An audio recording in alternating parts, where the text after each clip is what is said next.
ফোনে কথা বলার সময় আমরা প্রায়ই বলে থাকি, আপনি কি আমাকে শুনতে পাচ্ছেন? আপনি কি আমাকে শুনতে পাচ্ছেন?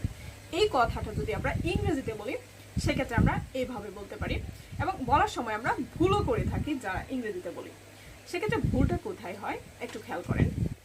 আপনি কি আমাকে শুনতে পাচ্ছেন? Can you hearing me? Are you hearing me? Do you hearing me? এক্ষেত্রে আমরা ভুল কোথায় করি? তাহলে প্রত্যেকটা সেন্টেন্সটা একই অর্থ প্রকাশ করছে এবং কন্টিনিউয়াস যেহেতু আমরা আইএনজি যুক্ত করতেই পারি। তো এই ক্ষেত্রে যখন আমরা বলেছি can you hearing me, this is the wrong sentence. কারণ এখানে ক্যান ইউ এর পরে হিয়ারিং হবে না, can you hear me, and বাকিগুলো ঠিক আছে। তো এইরকম ভিডিও প্রতিদিন পেতে চাইলে অবশ্যই আমাদের চ্যানেলটা সাবস্ক্রাইব করুন, এবং পরবর্তীতে আপনি কোন টপিকের ভিডিও চাচ্ছেন এবং আপনার প্রফেশন কি সেই অনুযায়ী ভিডিও, স্পোকেন ইংলিশের ভিডিও নিয়ে আসবো ইনশাআল্লাহ। ধন্যবাদ সবাইকে।